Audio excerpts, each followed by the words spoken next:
Hi friends, welcome to my channel. ತುಂಬ ದಿನ ಆದಮೇಲೆ ವಿಡಿಯೋ ಮಾಡ್ತಾಯಿದ್ದೀನಿ. ಆಲ್ಮೋಸ್ಟ್ 3 ವರ್ಷ ಆಗೋಯ್ತು. ತುಂಬ ಮಾತಾಡೋದೈತೆ. ಈ 3 ವರ್ಷದಲ್ಲಿ ಬೇಜಾನ್ ನಡೆದೋಗಿದೆ. ಒಳ್ಳೆಯದು ಆಯಿತು, ಕೆಟ್ಟದ್ದು ಆಯಿತು. ಸೊ ಇವತ್ತು ನಾನು ಯು ಎಸ್ಸಿಂದ ಮಾತಾಡ್ತಾ ಇದ್ದೀನಿ. ಸೊ ಇದ್ರ ಬಗ್ಗೆ ಎಲ್ಲ ಮಾತಾಡೋಣ. ಈ ಒಂದು ಯು ಎಸ್ಗೆ ಬಂದ್ರೂ ಅಷ್ಟೊಂದು ಖುಷಿಯಾಗೇನಿಲ್ಲ. ನಾನು ಇಲ್ಲಿ ಕೆಲವೊಂದು ಪಾಯಿಂಟ್ಸ್ ಬಗ್ಗೆ ಮಾತಾಡ್ಬೇಕು ಅಂದ್ಕೊಂಡಿದ್ದೀನಿ. ಸೊ ಇಷ್ಟು ದಿನದಿಂದ ನಾನು ಏನಕ್ಕೆ ವಿಡಿಯೋ ಮಾಡಿಲ್ಲ. ಅದಾದಮೇಲೆ ನಂದು ಯು ಎಸ್ ಪ್ರೋಸೆಸ್ ಯಾವ ಥರ ನಡೀತು, ಯು ಎಸ್ಗೆ ಬಂದ್ರೂ ನಾನು ಯಾಕೆ ಅಷ್ಟೊಂದು ಖುಷಿಯಾಗಿಲ್ಲ, ಯು ಎಸ್ ಅಲ್ಲಿ ಕರೆಂಟ್ ಜಾಬ್ ಮಾರ್ಕೆಟ್ ಹೆಂಗಿದೆ, ಆ್ಯಂಡ್ ಫಸ್ಟ್ ಟೈಮ್ ನೀವು ಯು ಎಸ್ ಬರ್ತಿದ್ರೆ ಯಾವ ಥರ ಇರುತ್ತೆ ಇಲ್ಲಿ ಇಶ್ಯೂಸು, ರೇಸಿಸಮ್ ಹೆಂಗಿದೆ ಇಲ್ಲಿ, ಟ್ಯಾರಿಫ್ಸ್ ಹೆಂಗೆ ವರ್ಕ್ ಆಗ್ತಿದೆ ಇಂಡಿಯನ್ಸ್ ಮೇಲೆ, ಈ ಎಲ್ಲ ಪಾಯಿಂಟ್ಸ್ ಬಗ್ಗೆನೂ ನಾನು ಇವತ್ತು ಮಾತಾಡ್ತೀನಿ ವಿಡಿಯೋದಲ್ಲಿ. ಫಸ್ಟ್ ಏನಂತಂದರೆ ನಂದು ಯು ಎಸ್ ಪ್ರೋಸೆಸ್ ಯಾವ ಥರ ನಡೀತು ಅಂತ. ನನಗೆ ಫೆಬ್ರವರಿ ಎಲ್ಲಿ 2024 ನಂದು ಪಿಕ್ ಆಗುತ್ತೆ H1B. 1 ಇಯರು ಪ್ರೋಸೆಸ್ ನಡೆಯುತ್ತೆ. ಅಮೆಂಡ್ಮೆಂಟ್ಸ್ ಅಂತೆ, ಡಾಕ್ಯುಮೆಂಟ್ ಸಬ್ಮಿಷನ್ಸ್ ಅಂತೆ, ಎಲ್ಲನೂ 1 ಇಯರ್ ಹೋಗುತ್ತೆ, ಸ್ಲೋ ಆಗಿ ನಡೆಯುತ್ತೆ. ಅದಾದಮೇಲೆ ನನ್ನಿರೋ ಪ್ರಾಜೆಕ್ಟಲ್ಲಿ ಆಪರ್ಚುನಿಟೀಸ್ ಇರಲ್ಲ ಅಂತ ನನಗೆ ಗೊತ್ತಾಗುತ್ತೆ. ನಾನು ಬೇರೆ ಒಂದು ಟೀಮ್ನ ಚೇಂಜ್ ಮಾಡ್ತೀನಿ, ಕ್ಲೈಂಟ್ನೇ ಚೇಂಜ್ ಮಾಡ್ಕೊಳ್ತೀನಿ. ಅದಾದಮೇಲೆ ಅಮೆಂಡ್ಮೆಂಟ್ ಪ್ರೋಸೆಸ್ ಮತ್ತೆ ಸ್ಟಾರ್ಟ್ ಮಾಡ್ತಾರೆ ಈ ಕ್ಲೈಂಟಿಂದ ಆ ಕ್ಲೈಂಟ್ಗೆ. ಅದಾದಮೇಲೆ ನನಗೆ ವೀಸಾ ಸ್ಟ್ಯಾಂಪಿಂಗ್ ಹೋಗ್ತೀನಿ. ವೀಸಾ ಸ್ಟ್ಯಾಂಪಿಂಗ್ ನನಗೆ ಏಪ್ರಿಲಲ್ಲಿ ಸಿಗುತ್ತೆ. ಏಪ್ರಿಲ್ 2025 ನನಗೆ ವೀಸಾ ಸ್ಟ್ಯಾಂಪಿಂಗ್ ಆಗುತ್ತೆ. ಅಲ್ಲಿ ಏನಂತಂತಂದರೆ ಒಂದು ಸ್ಟ್ಯಾಂಪಿಂಗ್ ಆಗಿದ ಮೇಲೆ ನನಗೆ ಈ ಟ್ಯಾರಿಫ್ಸ್ ಅಂತೆ ಅದಂತೆ ಇದಂತೆಲ್ಲ ಬರೋಕ್ಕೆ ಸ್ಟಾರ್ಟ್ ಆಯಿತು. ಜಾಬ್ ಆಪರ್ಚುನಿಟೀಸ್ ಎಲ್ಲ ಕಡಿಮೆ ಆಯಿತು. ಹಾಗಾಗಿ ಏನಾಯ್ತು ಅಂತಂದರೆ ನನ್ನನ್ನು ಒಂದು ಸ್ವಲ್ಪ ಹೋಲ್ಡಲ್ಲಿ ಇಟ್ಟಿದ್ರು. ಸೊ ಯಾವುದಾದ್ರೂ ಪ್ರಾಜೆಕ್ಟ್ ಬಂದಾಗ ನೋಡೋಣ ಅನ್ನೋ ಥರ ಇಟ್ಟಿದ್ರು. ಯೂಶ್ವಲಿ ಎಲ್ಲ ಕಂಪ್ನಿಗಳು ಅದೇ ಮಾಡೋದು. ಯಾರೂ ಪ್ರಾಜೆಕ್ಟ್ ಇಟ್ಕೊಂಡು ಅವರು H1B ಪ್ರೋಸೆಸ್ ಮಾಡಲ್ಲ. ತುಂಬ ವೆರಿ ರೇರ್ ಕೇಸ್ ಅದು. ಸೊ H1B ಪ್ರೋಸೆಸ್ ಮಾಡಿಬಿಟ್ಟು ಇಟ್ಕೊಂಡಿರ್ತಾರೆ ಎಂಪ್ಲಾಯೀಸ್ನ. ಸೊ ಯಾವುದಾದ್ರೂ ಆಪರ್ಚುನಿಟಿ ಬಂದಾಗ ಕಳಿಸ್ತಾರೆ. ಸೊ ನಂದು ಅದೇ ಕೇಸ್ ಆಗಿದ್ದು. ಏಪ್ರಿಲಲ್ಲಿ ಆಯಿತು. ನಂದು ಸೆಪ್ಟೆಂಬರ್ವರೆಗೂ ನಾನು ವೆಯ್ಟ್ ಮಾಡಿದೆ. ಸೊ ಅಷ್ಟು ಒಳಗಡೆ ಈ 5 to 6 ಮಂತ್ಸಲ್ಲಿ ನಾನು ತುಂಬ ಫೈಟ್ ಮಾಡ್ತಿದ್ದೆ. ಇನಿಷಿಯಲ್ ಡೇಸಲ್ಲಿ ಒಂದು 3 ಮಂತ್ಸು ಬಂದಾಗ ತುಂಬ ಕೇಳ್ತಿದ್ದೆ, ಏನಾಯಿತು ಹೆಂಗಾಯಿತು ಪ್ರೋಸೆಸ್ ಅಂತೆಲ್ಲ ಕೇಳ್ತಿದ್ದೆ. ಸೊ ಅವರು ಹುಡುಕ್ತಾಯಿದ್ರು. ಹಂಗಾಗಿ ಫೈನಲಿ ಯಾವುದೋ ಒಂದು ಆಪರ್ಚುನಿಟಿ ಬಂತು. ಆ ಆಪರ್ಚುನಿಟಿನಲ್ಲಿ ವಿತಿನ್ ನನಗೆ ಸೆಪ್ಟೆಂಬರಲ್ಲೇ ಎಲ್ಲ ಮುಗಿದೋಯ್ತು. ನನಗೆ ಸೆಪ್ಟೆಂಬರ್ ಸ್ಟಾರ್ಟಿಂಗಲ್ಲಿ ಕ್ಲೈಂಟ್ ಇಂಟರ್ವ್ಯೂ ಆಗುತ್ತೆ. ಕ್ಲೈಂಟ್ ಇಂಟರ್ವ್ಯೂ ಆದಮೇಲೆ ನನಗೆ ಒಂದು 15 ಡೇಸ್ ನೋಟಿಸ್ ಪೀರಿಯಡ್ ಥರ ಕೊಡ್ತಾರೆ. ಅಂದರೆ ವಿಲ್ ಸಿ ಹಿಸ್ ಪರ್ಫಾರ್ಮೆನ್ಸು, ಚೆನ್ನಾಗಿ ಕೆಲಸ ಮಾಡಿದ್ರೆ ವಿಲ್ ಟೇಕ್ ಹಿಮ್ ಹಿಯರ್ ಅನ್ನೋ ಥರ ಒಂದು ನೋಟಿಸ್ ಪೀರಿಯಡ್ ಥರ ಇರುತ್ತೆ. 15 ಡೇಸ್ ಕಂಪ್ಲೀಟ್ ಮಾಡ್ತೀನಿ. 15 ಡೇಸ್ ಆದಮೇಲೆ ಓಕೆ ಅಂತ ಹೇಳ್ತಾರೆ. ನನಗೆ 1 ವೀಕ್ ಟೈಮ್ ಇರುತ್ತೆ ಅಷ್ಟೇ. ಬಟ್ ಇದು ಆ್ಯಕ್ಚುಲಿ ತುಂಬ ಇಂಟರ್ವ್ಯೂ ಪ್ರೋಸೆಸ್ ಆಗಲಿ, ಸೆಲೆಕ್ಷನ್ ಮಾಡಿದ ರೀತಿ ಆಗಲಿ, ಇದೆಲ್ಲನೂ ಬೇರೆ ಒಂದು ನೆಕ್ಸ್ಟ್ ಲೆವೆಲಲ್ಲಿ ಇತ್ತು. ನನಗೆ ಸೆಲೆಕ್ಟ್ ಆಗ್ತೀನಿ, ನಾನು ಇಲ್ಲಿ ಬರ್ತೀನಿ ಅಂತ ಐ ನೆವರ್ ಎಕ್ಸ್ಪೆಕ್ಟೆಡ್. ಯಾಕಂತಂದರೆ ಈ ಒಂದು ಡಿಫಿಕಲ್ಟ್ ಟೈಮಲ್ಲಿ ಇಂಡಿಯಾ H1B ಮೇಲೆ ಇಲ್ಲಿ ಅಮೇರಿಕಕ್ಕೆ ಬರೋದು ತುಂಬ ಕಷ್ಟದ ಕೆಲಸ. ಸೊ ಅದರಲ್ಲಿ ನಾನು ಅಂತೂ ಹೋಪ್ಸೇ ಬಿಟ್ಟಿದ್ದೆ. But will give A try ಅನ್ನೋ ಥರ ನಾನು ಕ್ಲೈಂಟ್ ಇಂಟರ್ವ್ಯೂ ಎಲ್ಲ ಕೊಟ್ಟು ಚೆನ್ನಾಗಿ ಗ್ರೈಂಡ್ ಮಾಡಿದರು ಕ್ಲೈಂಟ್ ಇಂಟರ್ವ್ಯೂನಲ್ಲಿ. But somehow I am able to crack it. ಅದಾದಮೇಲೆ 15 ದಿನ ನೋಟಿಸ್ ಪೀರಿಯಡ್ ಹೇಳಿದೆ ಅಲ್ವಾ. ಸೊ ಅದರಲ್ಲಿನೂ ಕೆಲಸ ಚೆನ್ನಾಗಿ ಮಾಡಿದ್ದಕ್ಕೆ ಅವರು ಓಕೆ ಅಂದಿದ್ದಕ್ಕೆ ಇವತ್ತು ನಾನು ಇಲ್ಲಿದ್ದೀನಿ. ಸೊ ಇದು ನಂದು ಪ್ರೋಸೆಸ್ ಆಗಿದ್ದು. ಇಟ್ಸ್ ನಾಟ್ ಲೈಕ್ ಒಂದು 6 ತಿಂಗಳು 3 ತಿಂಗಳ ಕೆಲಸ ಅಲ್ಲ. ಆಲ್ಮೋಸ್ಟ್ ಇದು ಸ್ಟಾರ್ಟ್ ಆಗಿ ನನಗೆ ಫೆಬ್ರವರಿ 2024 ನನಗೆ ಸ್ಟಾರ್ಟ್ ಆಯಿತು. So I am here today. So America ನನ್ನ ಡ್ರೀಮ್ ಅದು. Actually one of the dream ಇದ್ದಿದ್ದು ಟಾಪ್ ಲಿಸ್ಟಲ್ಲಿತ್ತು. ಬಟ್ ಆ ಡ್ರೀಮ್ ಫುಲ್ಫಿಲ್ ಆಯಿತು. ಆಗ್ತಾ ಇರೋ ಟೈಮಲ್ಲಿ ಯಾಕೆ ಖುಷಿಯಾಗಿಲ್ಲ, ಇವಾಗ ಅಮೇರಿಕಾಗೆ ಬಂದಿದ್ದೀನಿ ಯಾಕೆ ಖುಷಿ ಇಲ್ಲ, ಬರಬೇಕಾದ್ರೆ ಯಾಕೆ ಖುಷಿ ಇಲ್ಲ ಅಂತಂದರೆ, ನನಗೆ ಏಪ್ರಿಲಲ್ಲಿ ಏನಾದರೂ ನನಗೆ ಏಪ್ರಿಲ್ ಮೇ ಜೂನಲ್ಲಿ ಏನಾದರೂ ನನಗೆ ಈ ಆಪರ್ಚುನಿಟಿ ಬಂದಿದ್ದರೆ ಅದ್ರ ಕಥೆನೇ ಬೇರೆ ಇರ್ತಾಯಿತ್ತು. ಆ ಲೆವೆಲ್ಗೆ ಖುಷಿಯಾಗಿ ಬರ್ತಿದ್ದೆ. ಬಟ್ ಇವಾಗ ಏನಂತಂದರೆ ಜೂನಲ್ಲಿ 20th ನಮ್ಮಮ್ಮ ಅವ್ರು ಹಾಸ್ಪಿಟಲೈಸೇಷನ್ ಆಗ್ತಾರೆ. 45 ಡೇಸ್ ಹಾಸ್ಪಿಟಲೈಸೇಷನು. ನನಗೆ ಇಬ್ಬರು ಟ್ವಿನ್ಸ್, 2.8 ಇಯರ್ಸ್ ಓಲ್ಡು. ನನ್ನ ತಮ್ಮನಿಗೊಂದು ಮಗು, ಬೇಬಿ ಗರ್ಲ್ 1.5 ಇಯರ್ಸ್ ಓಲ್ಡು. ನನ್ನ ವೈಫು ಇಲ್ಲಿ ಮಕ್ಕಳ ಜೊತೆ ಬ್ಯುಸಿ, ಅವ್ರ ವೈಫ್ ಅಲ್ಲಿ ಮಕ್ಕಳ ಜೊತೆ ಬ್ಯುಸಿ. ನಮ್ಮಪ್ಪ ಅವರು ಇನ್ನು ಮನೆ ಬಿಟ್ಟು ಬರೋಕ್ಕಾಗಲ್ಲ, ಯಾಕಂತಂದರೆ ಮನೆ ತೋಟ ಎಲ್ಲ ಇದೆ. ಸೊ ಇನ್ನು ಯಾರು ನೋಡ್ಕೋಬೇಕು ನಮ್ಮ ಅಮ್ಮವ್ರನ್ನ? ಇಲ್ಲ ನಾನು ನೋಡ್ಕೋಬೇಕು, ಇಲ್ಲ ನನ್ನ ತಮ್ಮ ನೋಡ್ಕೋಬೇಕು. ಈ ಥರ ಒಂದು ಕಂಡೀಷನಲ್ಲಿ ತುಂಬ ಕಷ್ಟ ಆಗ್ಬಿಟ್ಟಿತ್ತು. 45 ಡೇಸ್ ಅಂತಂದರೆ ಏನು ತಮಾಷೆ ಅಲ್ಲ. ಯಾರು ಅಷ್ಟೊಂದು ಡೇಸ್ ಲೀವ್ಸ್ ಕೊಡಲ್ಲ. ಬಟ್ ವಿ ಮೇಕ್ ಶೋರ್ 24/7 ಅಮ್ಮ ಹತ್ರ ಯಾರಾದರೂ ಒಬ್ರು ಇರಬೇಕು ಅನ್ನೋ ಥರ ನಾವು ಫಿಕ್ಸ್ ಆಗಿ ನೈಟ್ ಹೊತ್ತಲ್ಲಿ ನಾನು ಮಲ್ಕೊಳ್ತಿದ್ದೆ. ನಾನೊಂದು 7 ಗಂಟೆಗೆ ಹೋಗ್ತಿದ್ದೆ. ಬೆಳಗ್ಗೆ 11 ಗಂಟೆವರೆಗೂ ನನ್ನ ತಮ್ಮ ಬರೋವರೆಗೂ ಇರ್ತಿದ್ದೆ. ನನ್ನ ತಮ್ಮ 11 ಗಂಟೆಗೆ ಬರ್ತಿದ್ದೆ, ಮತ್ತು 7 ಗಂಟೆವರೆಗೂ ನನ್ನ ತಮ್ಮ ಇರ್ತಿದ್ರು. ಈ ಥರ ಒಂದು ಶಿಫ್ಟ್ ಥರ ಮಾಡಿಕೊಂಡು ನಾವು ಹೆಂಗೋ ನಮ್ಮ ಅಮ್ಮನ್ನ ಸೇವ್ ಮಾಡ್ಕೊಂಡು ಕರ್ಕೊಂಬಂದರೆ. ಬಟ್ ಸ್ಟಿಲ್ ಅವರು ರಿಕವರ್ ಆಗ್ತಿದ್ದಾರೆ, ಇನ್ನೂ ಕಂಪ್ಲೀಟಾಗಿ ರಿಕವರ್ ಆಗಿಲ್ಲ. That's A different case again. But ಏನಂತಂದರೆ ಒಂದು ಖುಷಿ, ಅವರು ರಿಕವರ್ ಆಗ್ತಿದ್ದಾರೆ. ಸೊ ಇಷ್ಟೆಲ್ಲ ಇರಬೇಕಾದಾಗ ನಾನು ಇನ್ನು ನಮ್ಮಮ್ಮವ್ರು ಬರೋಕ್ಕೆ ಆಗಲ್ಲ ಅಂತ ಗೊತ್ತಾಯಿತು. ಇದು ಬೇರೆ ನನಗೆ ಸಡನ್ನಾಗಿ ಆಪರ್ಚುನಿಟಿ ಬಂತು. ನಮ್ಮ ಮ್ಯಾನೇಜರ್ನಲ್ಲಿ ಯಾವ ಲೆವೆಲ್ ಗ್ರೈಂಡ್ ಮಾಡಿದ್ದೆ ಅಂತಂದರೆ, ನಾನು ವೀಸಾ ಬಂದಾಗ ಇವ್ರಿಗೆ ಇವ್ನಿಗೆ ಯಾವುದಾದ್ರೂ ಒಂದು ಪೊಸಿಷನ್ ಕೊಟ್ಬಿಟ್ಟು ಕಳಿಸ್ಬಿಟ್ರೆ ಇವ್ನ ಕಾಟ ತಡೆಯೋಕ್ಕಾಗ್ತಿಲ್ಲ ಅನ್ನೋ ಒಂದು ಲೆವೆಲ್ಗೆ ತಂದು ಕೊಟ್ಬಿಟ್ಟಿದ್ದೆ ನಾನು ಅವ್ರಿಗೆ. ಯಾಕಂತಂದರೆ ಎಲ್ಲರೂ ಮ್ಯಾನೇಜರ್ಗಳಿಗೆ ಟಾರ್ಚರ್ ಕೊಡ್ತಾರೆ, ನಾನು ನಮ್ಮ ಮ್ಯಾನೇಜರ್ಗಳಿಗೆ ಟಾರ್ಚರ್ ಕೊಟ್ಟಿದ್ದೆ ನಾನು. ಸೊ ಆ ಥರ ಒಂದು ಕಂಡೀಷನಲ್ಲಿ ನನಗೆ ಈ ಒಂದು ಆಪರ್ಚುನಿಟಿ ಸಡನ್ನಾಗಿ ಬಂತು. ಅದು ಯಾವ ಥರ ಒಂದು ವಿಸ್ಮಯನೋ ಇಲ್ಲ ಅದು ನನಗೆ ಅಂತ ಬಂತೋ ನನಗೆ ಗೊತ್ತಿಲ್ಲ. ಯಾಕಂತಂದರೆ ಈ ಒಂದು ಟ್ಯಾರಿಫ್ಸು, ಈ ಒಂದು H-1B ರೂಲ್ಸ್ ಆ್ಯಂಡ್ ರೆಗ್ಯುಲೇಷನ್ಸ್ ಎಲ್ಲ ಚೇಂಜ್ ಆಗಿ ಟೈಟ್ ಆಗಿರೋದು ಇವೆಲ್ಲ ನೋಡಿದರೆ, ಈಗೆಲ್ಲ ಅಮೇರಿಕಾಗೆ ಬರೋದು H-1B ಮೇಲೆ ಅದು ಸ್ವಲ್ಪ ದೂರದ ಮಾತೆ. ಆ ಟೈಮಲ್ಲಿ ನನಗೆ ಈ ಆಪರ್ಚುನಿಟಿ ಬಂದಿದೆ ಅಂತಂದರೆ ಅದು ಯಾವ ಥರನೋ ನನಗೂ ಗೊತ್ತಾಗ್ತಿಲ್ಲ. ಆ್ಯಂಡ್ ಆ ಪ್ರೋಸೆಸ್ ನೋಡಿದರೆ ನನಗೆ ಒಂದು ಸ್ವಲ್ಪ ಇದು ನಿಜಾನ ಅನಿಸುತ್ತೆ. ಯಾರೋ ಇಲ್ಲಿ ಒಂದು ಎಂಪ್ಲಾಯಿ ಬಿಟ್ಟು ಹೋಗಿರೋದು, ಈ ಎಂಪ್ಲಾಯಿನ ರೀಪ್ಲೇಸ್ ಮಾಡಬೇಕಂತ ಯಾರಾದರೂ ಅಮೇರಿಕಾದಲ್ಲಿ ಹೈರ್ ಮಾಡಬೇಕಂತಿರೋದು ಅಂದ್ಕೊಂಡ್ರು ಅವ್ರ ಕ್ಲೈಂಟು. ಇವರು ನಮ್ಮವರು, ನಮ್ಮ ಮ್ಯಾನೇಜರ್ಗಳೆಲ್ಲ ಇಲ್ಲ ನೀವು ಹೈರ್ ಮಾಡ್ಕೊಳಕ್ಕೆ ಹೋಗ್ಬೇಡ್ರಿ, ನಮ್ಮಲ್ಲೇ ಒಬ್ರು H-1B ಇದ್ದಾರೆ ಅವ್ರನ್ನ ಕಳಿಸ್ಕೊಡ್ತೀನಿ ಅಂತ ಹೇಳಿದ್ದು. ಅವ್ರು ಅದಕ್ಕೆ ಒಪ್ಪಿರೋದಿದೆಯಲ್ಲ, that is a great thing.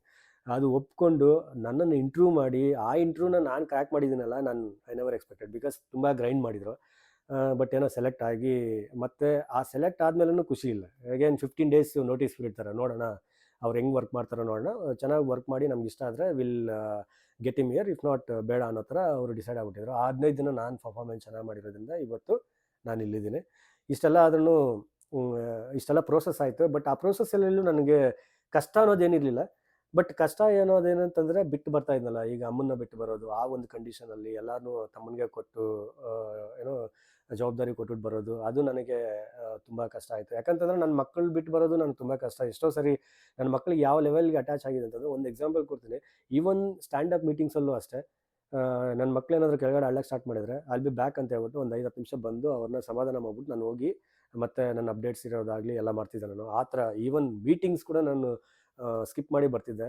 ಆ ಲೆವೆಲ್ಗೆ ಅಟ್ಯಾಚ್ ಆಗಿದೆ. ಬಟ್ ಇವತ್ತು ಅವ್ರನ್ನ ಬಿಟ್ಟಿರೋದು ಸ್ವಲ್ಪ ಕಷ್ಟ. ಬಟ್ ಏನೂ ಮಾಡೋಕ್ಕಾಗಲ್ಲ. ಟು ಏನೋ ಒಂದು ಬೆಟರ್ ಲೈಫ್ ಬೇಕಂತಂದರೆ ನಾವು ಮಾಡಲೇಬೇಕಾಗತ್ತೆ. ಇವೆಲ್ಲ ಸ್ಯಾಕ್ರಿಫೈಸಸ್ ನಾವು ಮಾಡಲೇಬೇಕು. ಸೊ ಆ ಥರ ಒಂದು ಇರಬೇಕಾದಾಗ ನನಗೆ ಮಕ್ಕಳದ್ದೇನೂ ಪ್ರಾಬ್ಲಮ್ ಇಲ್ಲ. ಯಾಕಂದರೆ ನಮ್ಮ ಅತ್ತೆ ಮಾವ, ನಮ್ಮ ವೈಫು ಆರಾಮಾಗಿ ನೋಡ್ಕೊಳ್ತಾರೆ, ನೀವು ಹೋಗು ಅನ್ನೋದು ಒಂದು ಧೈರ್ಯ ನನಗಿದೆ, ಆ ಕಾನ್ಫಿಡೆಂಟು ನನಗಿದೆ. ಅವ್ರು ಸಪೋರ್ಟ್ ಮಾಡೇ ಮಾಡ್ತಾರೆ.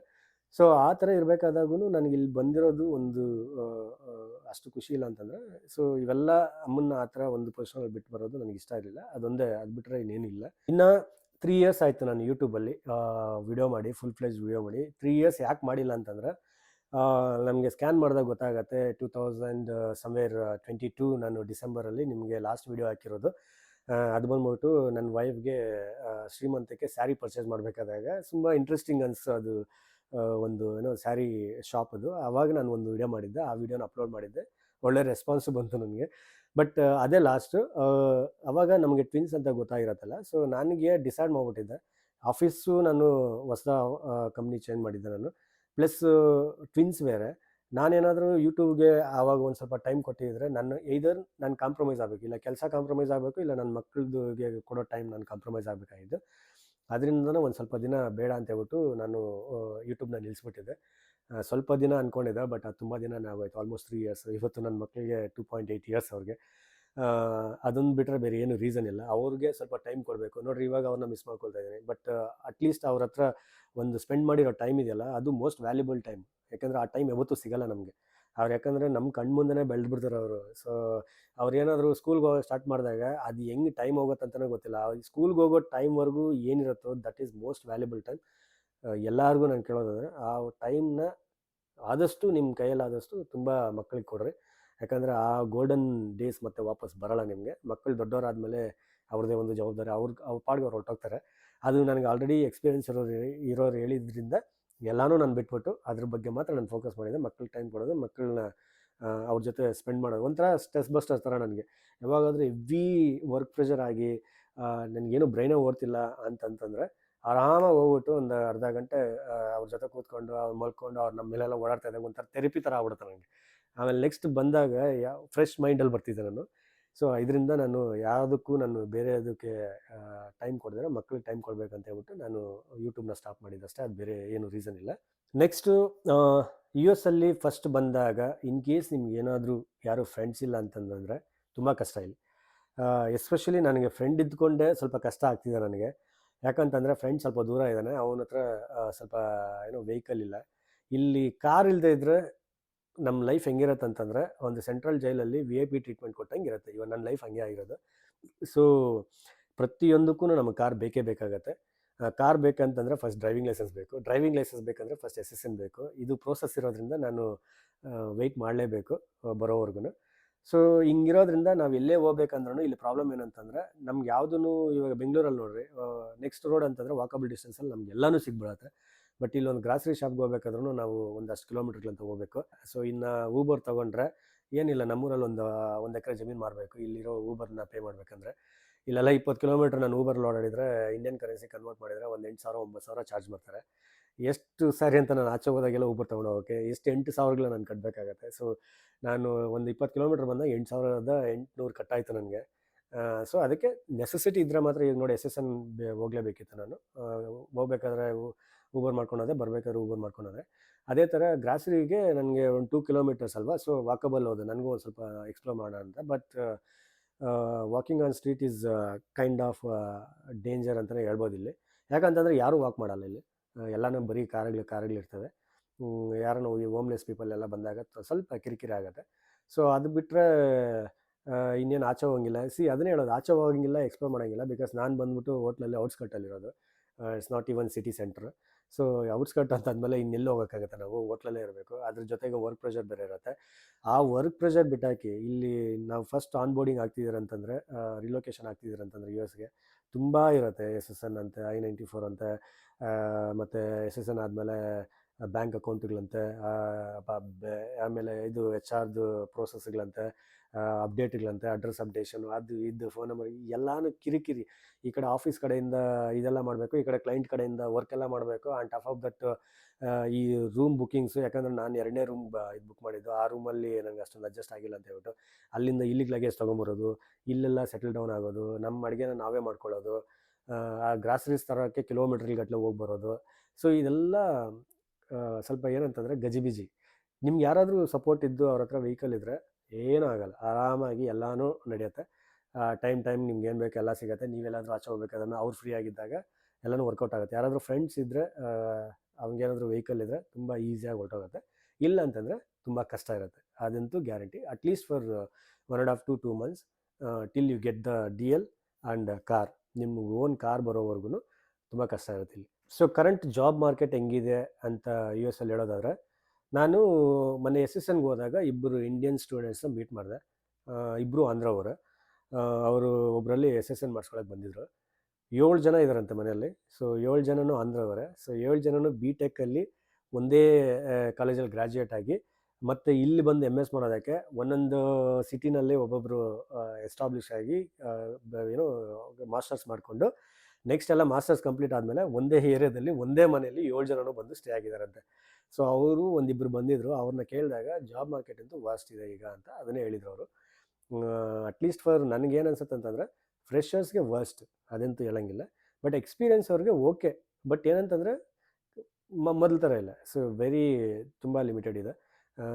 ಕೆಲವೊಂದು ಜಾಬ್ಸ್ ಅಂತೂ ಇಲ್ಲೇ ಇಲ್ಲ. ಕೆಲವೊಂದು jobs maybe you can explore. ಇವಾಗ ಟೆಕ್ನಿಕಲ್ ಜಾಬ್ಸು ಅದು ಇದು ಇರುತ್ತಲ್ಲ, ಅದನ್ನು ನಾವು ಬೇಕಾದ್ರೆ ಎಕ್ಸ್ಪ್ಲೋರ್ ಮಾಡ್ಬೋದು. ಬಟ್ ಯಾವುದೇ ಆಗಲಿ ಮೊದಲ ಥರ ಇಲ್ಲ. ಜಾಬ್ ಮಾರ್ಕೆಟ್ ಸ್ವಲ್ಪ ಡೌನೇ ಇದೆ. ಎಸ್ಪೆಷಲಿ ಫಾರ್ ಎಕ್ಸ್ಪೀರಿಯನ್ಸವ್ರಿಗೂ ಸ್ವಲ್ಪ ಡೌನ್ ಇದೆ. ಬಟ್ ಫ್ರೆಷರ್ಸ್ಗಂತೂ ಅದ್ರ ಬಗ್ಗೆ ಮಾತಾಡೋಂಗಿಲ್ಲ, ಆ ಥರ ಒಂದು ಸಿಚುವೇಶನ್ ಇದೆ. ಇವಾಗ ಎಲ್ಲ ಕಡೆನೂ ಅಷ್ಟೇ. ಯಾವತ್ತೇ ಆಗಲಿ ಅಮೇರಿಕಾಗೆ ಎಫೆಕ್ಟ್ ಆಗ್ತಿದೆ ಅಂತಂದರೆ ಆಲ್ ಓವರ್ ದ ವರ್ಲ್ಡ್ ಅದು ಎಫೆಕ್ಟ್ ಆಗೇ ಆಗುತ್ತೆ. ಅದೇನೋ ಗೊತ್ತಿಲ್ಲ, ಅದು ಡಿಪೆಂಡೆನ್ಸಿ. ನಮಗೆ ಮೋಸ್ಟ್ ಆಫ್ ದ ಪ್ರಾಜೆಕ್ಟ್ ಇಂಡಿಯಾದಲ್ಲಿ 90-95% ಆಫ್ ದ ಪ್ರಾಜೆಕ್ಟ್ಸ್ ಬರೋದೇ ಅಮೇರಿಕಾದಿಂದ. ಸೊ ಹಾಗಾಗಿ ಅಮೇರಿಕಾದಲ್ಲಿ ಏನೇ ಒಂದು ಪ್ರೋಸೆಸ್ ಆದ್ರೂ ಅದು ತುಂಬ ಎಫೆಕ್ಟ್ ಆಗುತ್ತೆ ಇಂಡಿಯಾದಲ್ಲಿ. ಸೊ ನಾಟ್ ಓನ್ಲಿ ಅಮೇರಿಕಾ, ಇಂಡಿಯಾದಲ್ಲೂ ಅಷ್ಟೇ. ರೈಟ್ ನಾವು ಯಾರಾದರೂ ಜಾಬ್ ಸ್ವಿಚ್ ಮಾಡೋಂಗಿದ್ರೆ ಸ್ವಲ್ಪ ಯೋಚನೆ ಮಾಡ್ಕೊಂಡು ಮಾಡಿರಿ. This is not the right time ಅಂತಲೇ ನಾನು ಹೇಳ್ತೀನಿ ಅಷ್ಟೇ. ಇನ್ನು ಟ್ಯಾರಿಫ್ಸ್ಗಂತ ಬಂದಾಗ, ಇಂಡಿಯಾ ಮೇಲೆ ಅಮೇರಿಕಾ ಆಲ್ರೆಡಿ ಟ್ಯಾರಿಫ್ಸ್ ಹಾಕಿದೆ, ಅದೆಲ್ರಿಗೂ ಗೊತ್ತಿರೋದೆ. ಸೊ ಅದು ಯಾವ ಥರ ಇಲ್ಲಿರೋ ಇಂಡಿಯನ್ಸ್ಗೆ ಎಫೆಕ್ಟ್ ಆಗುತ್ತೆ ಅಂತಂದರೆ, ಇಲ್ಲಿ ಇಂಡಿಯಾದಿಂದ ಬರೋ ಮೋಸ್ಟ್ ಆಫ್ ದ ಥಿಂಗ್ಸ್ ಯಾರು ಯೂಸ್ ಮಾಡ್ತಾರೆ? ಇಂಡಿಯಾವರೇ ಯೂಸ್ ಮಾಡ್ತಾರೆ. ಎಸ್ಪೆಷಲಿ ಫುಡ್ ಐಟಮ್ಸ್ ಅಂತೂ ಇಂಡಿಯಾದಿಂದ ಬರೋ ಮಸಾಲೆಗಳಾಗಿರ್ಬೋದು, ಅಕ್ಕಿ ಮತ್ತು ಮತ್ತೊಂದೆಲ್ಲನೂ ಜಾಸ್ತಿ ಯೂಸ್ ಮಾಡೋದೇ ಇಂಡಿಯನ್ಸ್ ಇಲ್ಲಿ. ಇನ್ಯಾರು ಅಮೇರಿಕನ್ಸ್ ಅಂತೂ ಇಂಡಿಯನ್ ಮಾರ್ಟ್ಸ್ ಬರೋದೇ ಇಲ್ಲ ಅವರು. ಸೊ ಹಾಗಾಗಿ ಎಲ್ಲ ಐಟಮ್ಸ್ ಮೇಲೂ ಅವರು ಟ್ಯಾರಿಫ್ ಹಾಕಿರೋದ್ರಿಂದ, ಸೊ ಇಲ್ಲಿಗೆ ಬರೋಷ್ಟರೊಳಗಡೆ ಆ ಟ್ಯಾರಿಫ್ ಆ್ಯಡ್ ಆಗಿ ಡಬಲ್ ರೇಟ್ ಆಗುತ್ತೆ. ಡಬಲ್ ರೇಟ್ ಆದಾಗ ಅದನ್ನು ಬೈ ಮಾಡೋದು ಯಾರು? ಇಲ್ಲಿರೋ ಇಂಡಿಯನ್ಸ್ ನಾವೇ ಬೈ ಮಾಡಬೇಕು. ಮೊನ್ನೆ ಒಂದು ಎಕ್ಸಾಂಪಲ್ ನೋಡ್ರೆ, 44 ರೂಪಾಯಿ ಕೊಟ್ಟು ಒಂದು ಎಗ್ನ ತೊಗೋಬೇಕು. ಸೊ ಬೇರೆ ಕಡೆ ಹೋದರೆ ಕಮ್ಮಿ ಆಗುತ್ತೆ. ಬಟ್ ನಾನು ಇಂಡಿಯನ್ ಮಾರ್ಟಲ್ಲಿ ತಂದಿರೋದ್ರಿಂದ 44 ರೂಪಾಯಿ ಪರ್ ಎಗ್ ಬಿತ್ತು ನನಗೆ. ಸೊ ಇದು ಜಸ್ಟ್ ಅನ್ ಎಕ್ಸಾಂಪಲ್. ಈ ಥರ ಇರುತ್ತೆ. ಸೊ ಇದು ಎಲ್ಲೋ ಒಂದು ಕಡೆ ಡೈರೆಕ್ಟಾಗಿ ಇಂಡೈರೆಕ್ಟಾಗೆಲ್ಲ ಡೈರೆಕ್ಟಾಗಿ ಇಂಡಿಯನ್ಸ್ಗೆ ಎಫೆಕ್ಟ್ ಆಗ್ತಿದೆ ಫುಡ್ ಐಟಮ್ಸಲ್ಲಿ. ಬೇರೆ ವಿಷಯಗಳಲ್ಲಿ ನನಗೆ ಗೊತ್ತಿಲ್ಲ. ಸದ್ಯಕ್ಕೆ ನಾನು ಎಕ್ಸ್ಪ್ಲೋರ್ ಮಾಡಿರೋದು ನನಗೆ ಬೇಕಾಗಿತ್ತಲ್ವ ಗ್ರಾಸರಿ ಲಾಸ್ಟ್ ಟೈಮ್ ಹೋದಾಗ ಐ ಫೆಲ್ಟ್ ದಟ್ ಏನು ಇಷ್ಟೊಂದಿದೆ ಅನ್ನೋ ಥರ. ಬಟ್ ನನ್ನ ಫ್ರೆಂಡ್ಸ್ ಅವರೆಲ್ಲ ಹೇಳೋದಂತಂದರೆ ಕೆಲವೊಂದು ಗ್ರಾಸರೀಸ್ ಎಲ್ಲ ನಾವು ಇಲ್ಲಿ ಕಾಸ್ಕು ಮತ್ತು ಇನ್ನೊಂದು ಬೇರೆದೆಲ್ಲ ಇದೆ, ಅಲ್ಲಿ ಹೊಟ್ಟೋದ್ರೆ ತುಂಬ ಚೀಪಾಗಿ ಸಿಗುತ್ತೆ. ಅಲ್ಲಿ ಏನು ಸಿಗಲ್ವೋ ಅದನ್ನು ಇಂಡಿಯನ್ ಮಾರ್ಟ್ಗೆ ಹೋಗಿ ತೊಗೊಳ್ಳೋದು, ಅದು ಅವ್ರು ಅದೇ ಅಂತ ಫಾಲೋ ಮಾಡೋದು. ಸೊ ಅದನ್ನು ಹೇಳಿದ್ದಾರೆ. ವಿಲ್ ಎಕ್ಸ್ಪ್ಲೋರ್ ಇನ್ ಫ್ಯೂಚರಲ್ಲಿ ನೋಡೋಣ, ಅದನ್ನು ಎಕ್ಸ್ಪ್ಲೋರ್ ಮಾಡಿ ನೋಡೋಣ. ಸೊ ವಿಡಿಯೋ ರೆಕಾರ್ಡ್ ಮಾಡ್ತಿದ್ದೆ ಹಂಗೆ ನೋಡಿದ್ರೆ ಸ್ವಿಚ್ ಆಫ್ ಆಗಿಬಿಟ್ಟಿದೆ. ಸೊ ಈಗ ಜಸ್ಟ್ ಒಂದು ಸ್ವಲ್ಪ ಚಾರ್ಜ್ಗೆ ಹಾಕಿದ್ರೆ ಅಲ್ಲೋಗಿ ಮಾಡೋಣ ವೀಡಿಯೋ ಅಂತಂದರೆ ಸ್ವಲ್ಪ ಕತ್ಲೆಲ್ಲ ಆಗಿದೆ. ಇಲ್ಲಿ ಅಟ್ಲೀಸ್ಟ್ ಒಂದು ಬೆಳಕಿದೆ ಚೆನ್ನಾಗಿದೆ ಇಲ್ಲಿ ಬಂದು ಮಾಡ್ತಾಯಿದ್ದೀನಿ. ಸೊ ಲಾಸ್ಟ್ ಪಾಯಿಂಟ್ ಇಲ್ಲಿ ರೇಸಿಸಮ್. ಸೊ ರೇಸಿಸಮ್ ಅನ್ನೋದು ಎಲ್ಲಿಲ್ಲ ಹೇಳಿ, ಎಲ್ಲ ಕಡೆನೂ ಇದೆ. ಅದು ಈ ನಡುವೆ ಸ್ವಲ್ಪ ಜಾಸ್ತಿ ಆಗಿದೆ. ಅದು ನಮ್ಮ all over the world Indians ಮೇಲೆ ಸ್ವಲ್ಪ ರೇಸಿಸಮ್ ಜಾಸ್ತಿ ಆಗಿದೆ.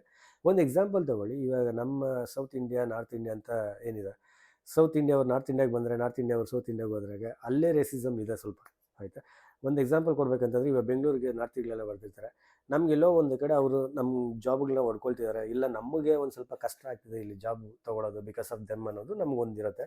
ಸೆಕೆಂಡ್ ಪಾಯಿಂಟ್ ಏನಂತಂದರೆ, ಅವ್ರು ಬರೋರೆಲ್ಲ ಬ್ಯಾಚುಲರಾಗಿ ಬರ್ತಾ ಇರ್ತಾರೆ, ಇಲ್ಲ ಹೆಂಡತಿ ಗಂಡ ಬರ್ತಾ ಇರ್ತಾರೆ, ಇಲ್ಲಿ ಬೇಕಾಬಿಟ್ಟು ಎಂಜಾಯ್ ಮಾಡ್ತಿರ್ತಾರೆ.